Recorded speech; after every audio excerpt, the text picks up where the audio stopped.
Brought to you by V-Guard, co-powered by Sensodyne. Chhatrapati संभाजीनगरहून Manoj Jarange आता आपला मतदानाचा हक्क बजावण्यासाठी ॲम्ब्युलन्समधून ह्या ठिकाणी आता निघालेले आहे। आपण थेट त्यांच्याशीच बातचीत करणार आहोत। आपण बघतो की ॲम्ब्युलन्समध्ये आता ते आता दाखल झालेले आहे आणि ॲम्ब्युलन्स ही जी आहे ती आता मतदानाच्या दिशेने निघालेले आहेत। काय सांगाल, आज मतदानाचा हक्क बजावत आहे, कुठं तुमचं मतदान आहे, काय सांगाल? आंतरवालीपासूनच जवळ आहे, शहागड केंद्रावरती गोरी गंधारी म्हणून गाव आहे, तिथं आज मतदान आहे। आपण आपला हक्क सगळ्यांनी बजावला पाहिजे। मी हॉस्पिटलला ॲडमिट असतानाही चाललो की ह्या लोकशाहीचा मोठा उत्सव आहे, आपण सगळ्यांनी मतदान केलंच पाहिजे। माझ्या समाजालाही आणि जनतेलाही माझं आव्हान आहे की 100% सगळ्यांना मतदान केलं पाहिजे, करा पण।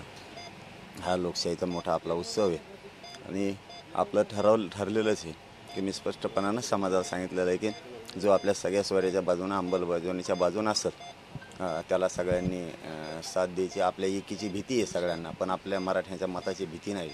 मताची ही इथून पुढं आपल्या भीती वाटली पाहिजे। ज्याला पाडायचं त्याला पाडा, मी म्हणणार नाही याला निवडून आणा आणि त्याला निवडून आणा, तुम्ही कोणालाही, पण पाडण्यासुद्धा खूप मोठा विजय आहे। उमेदवारच असणं असं काय नाही, पाडण्यासुद्धा खूप मोठा विजय आहे। मराठ्यांनी 100% मतदान करा।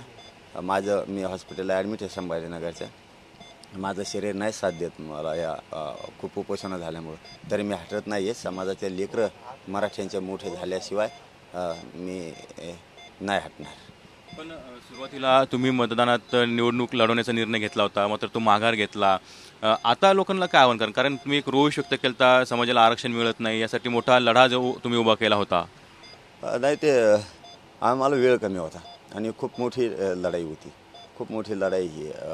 मतदारसंघ खूप मोठा आहे, आमच्याकडे वेळ कमी होता, त्यामुळं आम्ही नाही केलं। कारण समाज एवढा मोठा एक झालेला आहे आणि उगाच उभे करून वेळ कमी होता तर समाज मी मातीत घालू शकत नव्हतो। माझ्या समाजाचं कल्याण होईल हेच मी पाऊल उचलणार आहे। आता ठीक आहे, आता दिलं 6 जूनचा त्यांना वेळ दिला, 4 जूनला मी आमरण उपोषण करतो, पुन्हा एकदा मरायला तयार मी माझ्यासाठी। आणि 6 जूनपर्यंत सरकारनं नाही दिलं तर विधानसभेची आम्ही फुल तयारी करायला होतं आत्तापासूनच। विधानसभेला मात्र आम्ही टक्कर देणार आहेत आणि मैदानात मी स्वतः आहे आता समाजाबरोबर। जो उमेदवार समजा आरक्षणाच्या विरोधात किंवा भूमिका जाहीर करत नाही, त्यांच्या विरोधात तुम्ही मतदान करायला आव्हान करताय का, म्हणजे समाजाला? नाही, मी यावेळेस माझ्या हातात निवडणूक घेतलेली नाही। मी समाजाला मालक आहे, समाज मालक आहे। समाजाला सांगितलं तुम्हाला ज्याला करायचं त्याला करा, ज्याला पाडायचं त्याला पाडा, पण पाडणारला असं ताकदीनं पाडा की पुढच्या 5 पिढ्यात तरी तो उभा नाही राहायला पाहिजे। इतक्या मराठ्यांच्या मताची भीती वाटली पाहिजे, त्याच्या खानदानीसुद्धा कोणी उभा नाही राहायला पाहिजे, इतक्या ताकदीनं मतदान करा। काय नसतं असं उभाच राहावं असं काय नाही, पाडण्यासुद्धा खूप मोठा विजय आहे। आणि मी म्हणलोच नाही महाविकास आघाडीला करा किंवा महायुतीला करा, कोणाला करा, मराठा आणि कुणबी एकच आहे, या कायद्याच्या बाजूने असणाऱ्याला करा आणि सगळे स्वरींची अंमलबजावणी करणारी या बाजूनं जो बोला त्याला करा, पण यावेळेस 100% सगळ्यांनी मतदान करणं आवश्यक आहे। पण तुम्ही जे केलेला लढा आहे, जे आंदोलन आहे, त्याचा मोठा परिणाम या निवडणुकीत दिसून येईल।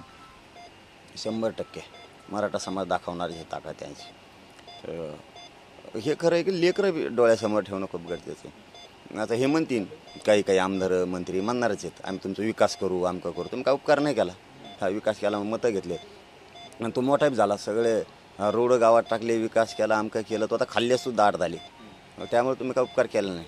आता काही जण असं म्हणते की पोरा हो त्यांच्या मराठ्यांचे नेते त्यांना आव्हान करते तुम्हाला पुढं चालून आमक्याचं मतदान लागणार आहे, तमक्याचं लागणार आहे, त्यामुळं त्यांना निवडून द्या, तुम्हाला सभापती व्हायचं आहे, कुणी म्हणून तुला पंचायत समिती मेंबर व्हायचं, तुला जिल्हा परिषदचं मेंबर व्हायचं आहे, असं म्हणणार आहेत, आम्ही दाखवणार आहेत। अरे आमदार आणि मंत्री जातीचे पोरं मारायला लागले, त्यांना कायमचं नोकरी लावून अधिकारी करणं, कुठं कोणाला सभापती करतो आणि त्यासाठी करतो, समाज वाटोळ करतो का तुला 4-2 सभापती करायचे आहेत किंवा 4-2 सरपंच करायचे आहेत? काय आव्हानं करताय? काय आमदार असं आव्हान करते त्या सभेतून की आपल्याला त्यांच्या मताची गरज आहे, जुळवा, 10% आरक्षण दिले ते घ्या, तरी मागं ते 10% दाखवतो टिकून, तू भाषणं ठोकतो मोठमोठाले, 10% टिकून दाखवतो, खूप गप्पा मारतात ते भयानक असे की मराठा समाजाने पण ठरवलेलं कोणाच्या सभेला जायचं नाही, कोणाच्या प्रचाराला जायचं आणि जातही नाही। हे 2-4 जे मराठ्याचे पळतात ना, यांना पक्क ध्यान ठेवले की हे मराठ्यांच्या विरोधात तिकडे जाते नेत्याजवळ करायसाठी। आता पक्षाला बाप मानण्यापेक्षा जातीला बाप मानलं पाहिजे त्यांनी, कारण राजकारणी मराठा मग तो कोणचाही असो, महायुतीचा असो तर महाविकास आघाडीचा असो, सगळ्यांचेच लेकरं आरक्षण घेणार आहेत. आजपर्यंत फक्त आरक्षणावरच सगळे निवडणूक लढवल्या गेल्या का? म्हणजे आरक्षणाचं हे दाखवायचं आणि त्याच्यानंतर त्याच निवडणुका लढत राहायच्या आणि मात्र निकाल काही लावायचा नाही. लावलाच नाही आतापर्यंत. शेतकऱ्याला तेच केलं, विकास करू, शेतकऱ्याला भाव देऊ, कर्जमाफी देऊ. 70 वर्षे हेच केलं यांनी. कोणालाच काही दिलं नाही, कोणालाच. जातीपाताचे आणि भाषणं काही काही उमेदवार असं करतात, निवडणूक जवळ आली की जातीपातीचं बोलते, जातीपात तुम्ही केला का? आम्ही तुम्हीच केला ना. ओबीसीतून आरक्षण मराठ्याचं असून सुद्धा तुम्ही म्हणायचं ओबीसीत येऊ नका आणि मतं बरे मागता मग मराठ्याला. ओबीसी जातीवाद करतात आम्हाला, आम्ही उभा राहिलो. जातीवाद करणार नाहीत ना, तू विरोध करू नका ना ओबीसी आरक्षण मागताना. त्यावेळेस करतो आणि मतदानाच्या टायमाला फक्त म्हणायचं आम्ही जातीवादी नाहीत, आम्ही सगळ्या जातीला घेऊन चालतो. आणि मधल्या 5 वर्षात नुसतं जातीचीच बाजू उडीता. लोक काय भोळे आहेत का? लोक येडे आहेत. लोकांना कळतंय ना तो जातीवादी आहे का नाही. फक्त मतदान आलं आम्ही जातीवादी नाहीत, आम्ही सगळ्या जातीला मदत करतो, मी कधी जातीवाद केला का, आमच्या खानदानात जातीवाद केला का? आणि मग विरोध कोणी केला? तुम्हीच केला ना. मराठी ओबीसी आरक्षणात येऊ नको म्हणून. आता फक्त बोंबालताय तुम्ही तसं मतदान घेऊ. एकदा मतदान घेतलं, निवडून आले की तुम्ही परत मराठ्याच्या छातीवर पाय द्यायला मोकळे झाले. हे तुमचा धंदाच आहे. तुम्ही निवडून आले की मराठ्याच्या छातीवर पाय देणार, फक्त निवडून तर म्हणणार आमदाराजवळ धरणार मराठ्याची, तुम्ही जिल्हा प्रमुखाजवळ धरणार, तुम्ही मराठ्यांचे पंचायत समिती जिल्हा परिषदेजवळ धरणार. पण पंचायत समितीचे जिल्हा परिषदेचे असणारे आमचे मराठ्यांचे लोक, जिल्हा प्रमुख असणारे मराठ्यांचे आमदार, माजी आमदार असणारे, त्यांच्या ध्यानात नाही. पुढं तुम्हाला बी सामना करायचा मग मराठ्यासंग. तुम्ही आज मराठ्याच्या पोराच्या बाजूने उभा राहायच्या ऐवजी तुम्ही त्यांना उलटं शिकवता. काही आमदार भाषण करून सांगतात आपल्याला त्यांच्या मताची गरज आहे, पंचायत समिती लढायची, सभापती व्हायचं आहे. अरे तुम्ही 4 जण होता सभापती, पंचायत समिती, बाकीचे जात का करोडं मारता का तुमच्यासाठी? म्हणून हिंडायला लागले तुम्ही, मराठ्याला आव्हान करायला लागले. एक आमदार तर असं भाषण करतोय की 10% आरक्षण दिलं आहे आपण त्यांना, तरी मागत येतच, सगळ्या सोयरीचं मागत येतं. आपण दिलं, दाखवून टिकून ते तू टिकून दाखव ना सगळ्या सोयऱ्यांची अंमलबजावणी. आता सगळ्यात लोक घेणार आहेत तेव्हा राजकारणी भाषण ठोकतो तेव्हा बी होणार आहे. आता पुढची दिशा कशी असणार आहे आपली? पुढचं काय आहे? म्हणजे आता निवडणुका झाल्यानंतर काय असं? आता 4 तारखेला मी आमरण उपोषण करतोय. 6 तारखेपर्यंत सरकारनं नाही दिलं तर पुढची आमची निवडणुकीत तयारी आम्ही आत्तापासूनच करतो. माझा राजकारण मार्ग नाही. त्यांनी जर सगळ्या सोयरीची अंमलबजावणी करून मराठा आणि कुणबी एकच कायदा पारित जर केला, मला राजकारण करायचं नाही, माझा तो मार्ग नाही. 8 जूनला नारायणगडावरती सुद्धा 6 करोड मराठ्यांचा 900 करोड कार्यक्रम ठेवलेला आहे. आम्ही इतका मोठा की जगाच्या पाठीवर असा कार्यक्रम कधी झालेला नसणार आहे. आम्ही आमची ताकद जुळवलेली. आमचा एकही माणूस निवडणूक असली तरी विखुरलेला नाही, एकही मराठ्याचा. फक्त थोडेफार पळतात पक्षाचे पुढच्या तोंडाचे, याच्यासाठी पळतात की जात नको आहे त्यांना, जातीविरोधी काम करायचं आहे त्यांना त्यांचे 4-2 कार्यकर्ते घेऊन पळायचं आहे फक्त, हे त्यांचं ही आहे. पण मराठा बघतोय कोण बैठकाला येत नाही आमच्या, कोण कार्यक्रमाकडे येत नाही, तो कोणत्या पक्षाचा आहे, तो भाजपचा मराठा येत नाही आपल्याकडं का शिवसेनेचा मराठा येत नाही आपल्याकडं, कोणचा येत नाही आपल्या बैठकात, कोणचा चेहरा दिसा नाही. आता कोण पक्षाकडूनच ओढायला लागला आहे. जातीवाद केलेल्या असून बी त्या नेत्याकडून कोणचा ओढायला लागला हे लोक लक्षात ठेवायला. कारण त्याला उद्या दार द्यायचे.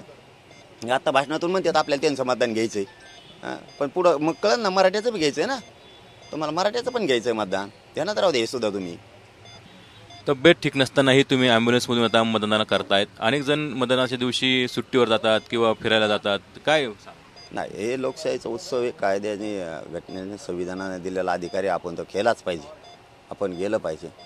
किती आजारी असलं काय असलं तर मी परत येऊन ॲडमिट होणार आहे. आता ॲम्ब्युलन्समधूनच चाललो आहे. दम लागतो आहे, माझा अंग पूर्ण दुखतं आहे, माझं शरीर आहे उपोषणामुळे मला नाही साथ देत.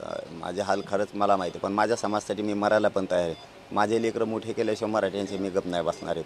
त्यामुळं हक्क बजावला पाहिजे आणि तो हक्क बजावण्यासाठी मी शहागड केंद्राच्या गोरेगांधारी ग्रामपंचायतच्या अंतर्गत मतदान येतं, तिथं मी मतदानासाठी जाणार आहे. कारण त्या अंतरवालीपासून जवळ एक ते 4-5 किलोमीटरवरती जाणार, मतदान करणार. सगळ्या मराठा समाजाला यावं, आपणही करा, जागे राहा, सगळ्या सोयऱ्याच्या अंमलबजावणीच्या बाजूनं करा. आता अशी पद्धत आहे सध्या की काही पण अफवा पसरत आहेत, काही पण अफवा पसरत आहेत. मी याला सहकार्य करतो म्हणलं आणि त्याला सहकार्य करतो. महाराष्ट्रात आपण एकही अपक्ष उमेदवार दिलेला नाही, आपण कोणालाही पाठिंबाही दिलेला नाही आहे. एखाद्या शब्दाचा धचा मा करायचा आणि त्याच्यावरच हे करायचं.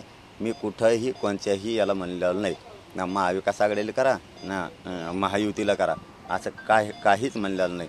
माझं म्हणणं काय आहे की महायुती आणि महाविकास आघाडी हे दोघंही सारखेच आहेत.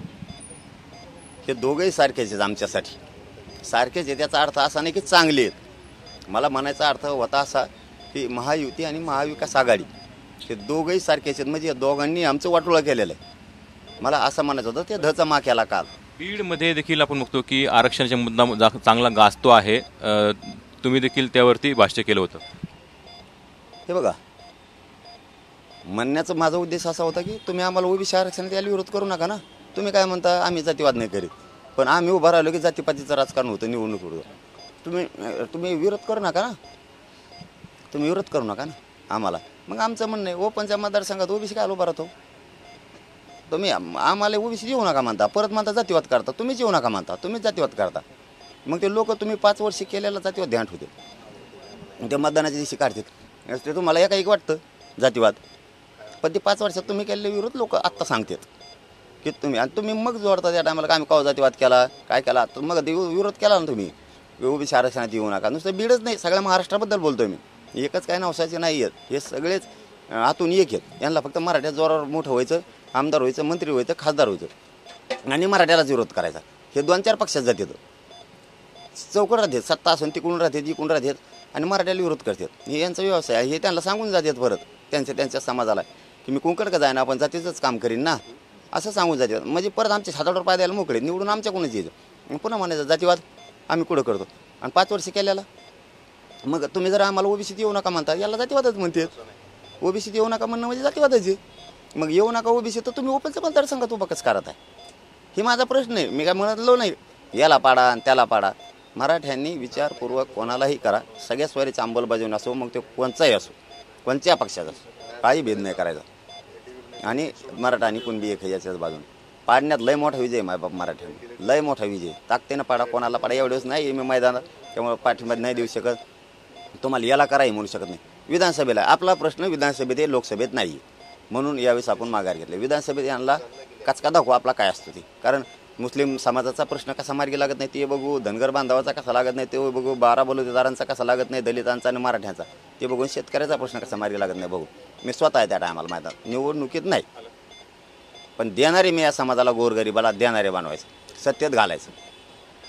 निश्चितच आपण बघतो की आता मनोज जरांगे पाटील यांची तब्येत ठीक नसताना देखील आता ते मतदानाचा हक्क बजावण्यासाठी आपल्या अंतरवाली शेजारी बाजूला जे शहागड गाव आहे तिथे निघालेले आहे आणि थोड्याच वेळात ते पोहोचतील आणि मतदान देखील करतील. आणि त्यांनी समाजाला देखील आवाहन केले जे सगळ्या सोयऱ्यांच्या बाजूने असतील त्यांनाच मतदान करा असं देखील आवाहन त्यांनी केलेलं आहे. पुन्हा जायकर, TVN Marathi, Chhatrapati Sambhajinagar. Brought to you by Vguard, co powered bye Sensodyne.